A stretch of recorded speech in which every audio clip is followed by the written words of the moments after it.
Hi, it's Real Honey Badger here again. Going to try and answer your October questions. Don't feel bad if we didn't get to all of them. We're going to try and do some. We're going to do into videos, but we're just going to try and work onto this one, what we can get to. The question I got this time is about getting into indoor archery. And he doesn't have a lot of money. He has 3 kids, another one on the way. And he likes to shoot 3D and likes to hunt. And so he doesn't have the extra expendable income into getting into indoor archery, but really would like to do it.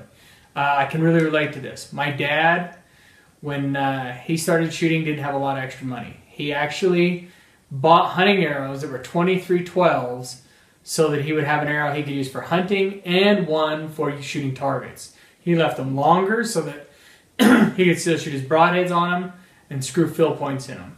In fact, it's funny because I still use that length today at 29 and 13/16 on my 23-15s. It's just been something that's been really lucky and everything like that. So I think the biggest thing to give you an idea on how to do it is use money that you're using to help your 3D and your other stuff to just kind of cross over. Look at products that arrows you can use that you can cross over with, bows that you can get away with both on, you can hunt with, you can shoot 3D. There's enough of them out there now that can do it all. And I think that's the biggest advice I could get you into getting into it is make sure what you're looking at equipment. And there's a lot of good ones out there. I mean, Hoyt builds the freestyle. You could get that in a camouflage. You could use it for hunting. You could use it for targets. You could use it for 3D. I just think there's a lot of options out there now, even more than what my dad had back then. And I think that's the biggest way you're going to have to go about it. The Oakley sunglasses I've been running right now are radars. They have some special lenses that Oakley sent me that enhances the yellow and the red that kind of make your eye focus on it a little better and stuff like that. I do get the question a lot of, how do I deal with the nose piece in the middle? I turn my head a little more than a lot of people shoot like this. My head's more like this. So I do get away with the nose piece. Like I said, there's a lot of people that don't. Oakley does make other great glasses like the M2 that guys have gone to so that they don't have the nose piece and so they can lay it on there. But Oakley does build the best lenses in the market. There is not a better glass. The question is how do I get my back tension release to go off the same every time? I wish I could tell you because it's the age-old question because I still have not figured that out. A back tension release has a window that it'll go off from in between here and here. And what you try and do is get your shot in that same area to match up. As much as we want, that's why it's a back tension. It's a surprise release. It isn't a surprise probably from here to here, but it is a surprise in that area is the when it's going to go. So what it can do is it helps people target panic. It helps you execute a shot because all you have to do is focus on doing this and it will go off. So to say I want it to go off the same every time, it usually is a near impossibility. Subtitles in French will probably never happen, just like the chance that I will learn that language. Time is not enough to learn the language, so we'll just hope that somebody can translate it for you. What made me take up archery? I'm very competitive. And I'd shot it a little bit and played with it as a younger kid. Got target panic at 12. Quit actually till I was about 18 years old. And as an 18-year-old, I worked in the archery shop probably since I was 12. I quit shooting, but I worked in the archery shop working on archery equipment. At 18, I had a guy walk in the shop and told me I didn't deserve to have the wild name because Dad had it and I didn't even shoot. Somebody gave me a bad time. So I proceeded to go home and like I said, I'm a competitive person. Walked in, I didn't even own a bow. I grabbed my mom's, went to the leagues, and shot the high score at the leagues that night. Then I got excited and oh hey, if I can do this, what more can I do? Wanted to go to Las Vegas. The tournament was filled up that year at the Tropicana, so I waited till the next year. And as an 18-year-old to get the chance to go to Vegas, that was probably as big a thing to get me motivated and wanted to shoot. Keeping the bow arm stable and stabilizers and is that technique or what? I would say it's not technique, it's more in draw length, relaxing your bow arm. There's a lot of things in making that arm relax and letting it shoot and aim. Also another part is not trying to hold it so still. And a lot of that comes from you can get your draw length set right, you can get your stabilization set right. Like I said, I taught in another video about how stabilizers help your aiming. That is the biggest thing a stabilizer is designed for. So how do you distribute your weight on your stabilizer from front to side? Again, stabilization. This is the name of the deal is stabilization. Stabilizing your dot at full draw. You don't put them on there to look pretty. You don't put them on there to put anything else. It's stabilizing your deal. So add weight out front to slow your dot down and anything you handle. On the side, I add weight to balance the bow so that the level holds there. And angles and stuff that you decide is all personal preference. Having issues with my pin dancing and can't get it to stop. Again, works in the same area as stabilization, draw length, all that. If you feel like you're not strong enough, there's aiming exercises you can do by drawing up. When you get done practicing, draw up, hold it in the area you want to hold it in. If it starts to move in that area, let up. Don't shoot the shot. Do this about 10, 15 times when you're done at the day and let that build up your strength. But dancing, a pin dancing, as long as it's dancing in the area you wanted to stay in, is perfectly fine. You've got to learn to let it move a little bit because we all move. We're human. We don't aim like a rock and it just sit there and go off. Freezing low in the target. Huge thing in my honest opinion. It's a portion of target panic. It's a fear of having the arrow in the middle because you don't want it to get there because your body wants to take it. I think the biggest thing with that is to start back and work a routine to help you figure out and conquer target panic. I think that's the best thing for you. Does long axle to axle and high brace height have an advantage? I think there's a point. I think there's a point where you get to where it's yes and no. The bows are a huge part of making that decision. I think your draw length is a huge part of making that decision. I think bows anymore nowadays have become so much more advanced and so much more technology that I don't think the brace height and the axle to axle is as important as it used to be. How much can you safely adjust your draw length by twisting your string? You want to, there's parameters. Companies used to put marks on their cams to say this or that. The biggest thing I look at is losing performance on a cam. You know, I mean, most companies anymore make an adjustment. So to me, I would keep it in about that range. If I have to go so much, I will go to the different cam or the different module. So to me, you can put enough twists in there to keep you in that half-inch range. My Reinhardt Rickwalls I love. I have shot them a ton. I've put 3-4 years into them now, and I've yet to have one arrow stick out the back. I think they are the best target bell on the market. In fact, they've built a new FITA bell this year that I think for outdoors will be amazing too.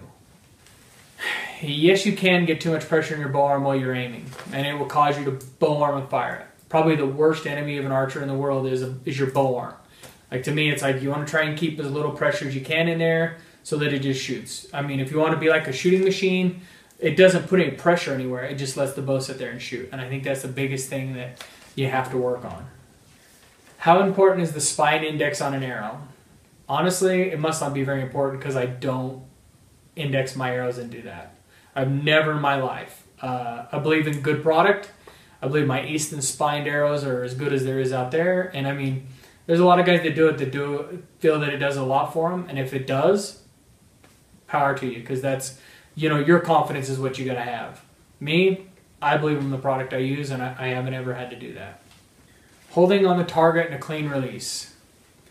I hold on the target and let it float and then execute. That's my main thoughts in my head. Execute, execute, execute. Like holding it there, let it sit there, and then just pull through. To me, that's the biggest thing. It's not like, if you start thinking about too much, that's when something else creeps in your mind, and that's when you miss most of the time. So to me, the biggest thing is aim and then execute. Some advice on aiming, I would say work on it. You know, work on your stabilization, your draw length. A lot of those add up as to how your body will hold the bow. And I think if you can work on that, that'll help your aiming more than anything. Why am I not learning to judge yardage and shoot 3D? I have a ton of tournaments. I go to probably 25 tournaments a year. I travel a lot overseas. I would love to. I know a lot of 3D guys. We have a great time together when we shoot at same tournaments. I enjoy them. A lot of my dear friends are 3D shooters. I just don't have the time to spend judging yards. And so to me, I want to shoot my bow and shoot at targets that I feel I enjoy and I can do without having to spend a lot of time judging yards. Do I focus on my pin or do I let the target blur? To me, most of the time I focus on the target and my pin is in the back vision. In fact, actually most of the time it looks gray to me. I don't even realize the color of it because I'm so focused on the target and where it sets in it. Maintenance tip for your bows, make sure they don't get too dirty. Wax your strings, keep the dust off them. Make sure you don't leave them in your cars. A lot of the stuff will, like limbs will delaminate, your bushings in your cams will dry out. You know, they have greases and oils in them that could heat up and dry out. A lot of the biggest things is just take care of them. What is a good entry-level target bow? I would say if you're just looking to get into it, Hoyt builds that freestyle that is built off same parameters of a lot of the older Hoyt bows, the same geometry. It's a great bow. For the money, I don't think you can go wrong with it. How do you get your mind back in the game when you're not shooting your best? I think this is an example or a great question as to what makes the difference between a mediocre and a great archer. Because to me, to be able to stay focused and push your way through it is a big part. Because it keeps you in the top 10 or on a podium or close. The biggest thing when I go to a tournament is I want to give myself that chance to win. Yeah, I go there sometimes, and you can ask my wife, I come home and I'm like, I didn't shoot as good as I wanted. Oh, I shot as good. And so to me, it's like putting the work in and staying focused and just continue to grind it out. Like I tell a lot of guys, my scorecard reads 0 when I start, not 300 and I work my way back. It reads 0. I'm a constant 290 shooter. It was the question about how do I get to the next level? And it's a simple answer, really, to be honest. A lot of it is practice. Practice, practice, practice. It's the work. It's the old answer of 10,000 hours to spend and to get there. I mean, no one got to the top for free. I mean, in any sport and anything. And it's a lot of hard work. I wish there was a magic pill just like weight loss or anything else, but there isn't. It's just a lot of hard work. Has anyone ever messed with my equipment during a tournament? Well, to be honest, I can't really say for sure. I have had times where I actually was in the lead of a tournament, walked up, and I mean, I felt like my bow was shooting dead center middle, had been scoring really well. All of a sudden, I shot an 8 right. Really weird. Bow had been at a different place. Pulled up, thought, well, maybe the breeze caught me, maybe something I didn't notice, you know, because I knew the bow had been shooting really well. Pulled up, shot again, actually broke the knock on that arrow in the 8 ring. Proceeded to give my sight one quick spin on it, like as if somebody had walked by and spun it, and put the next 4 in the 10 ring, because I knew the bow was shooting good. I'd seen guys around it looking at it. Can't prove that they ever did it, but the biggest thing to me is keep your head in it. I ended up walking back and doing well for the rest of the deal, qualified second, ended up actually going on and winning the tournament in the head-to-head. So the biggest thing is keep your head in it, just keep plugging in. And there's nothing really you can do. Even if you can prove it, you can't, you know. They've messed with you enough that it's wrong.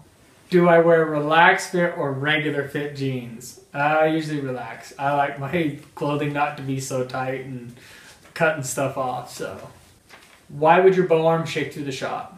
Nerves can do it. You can also have different things going on, not strong enough. There's a lot of things that can make muscles shake. And so to me, it's a big question as to what you have to analyze what you got going on. Why does the dot seem to be off the middle and land in the middle when it goes off?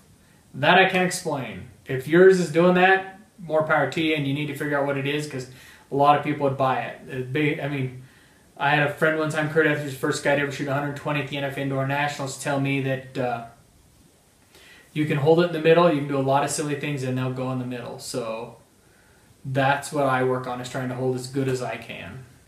Shooting posture and alignment.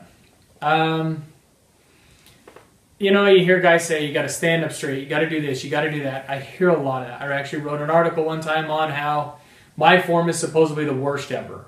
And to me, it's funny because I start analyzing and looking more at my form. And I actually have a guy now that's a student that was a sniper and had learned to shoot and all that stuff. And the more and more I read and look at it, I actually am learning that the things and the way I stand and the different things are more mimicking of a match rifle shooter than they are of everything we've been taught about archery.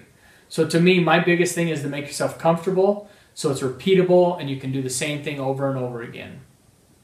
Thanks for all the questions. I hope I got to most of them and you guys can have fun and enjoy and it'll help you get better scores. And just make sure you subscribe to our channel so we can keep adding more and more.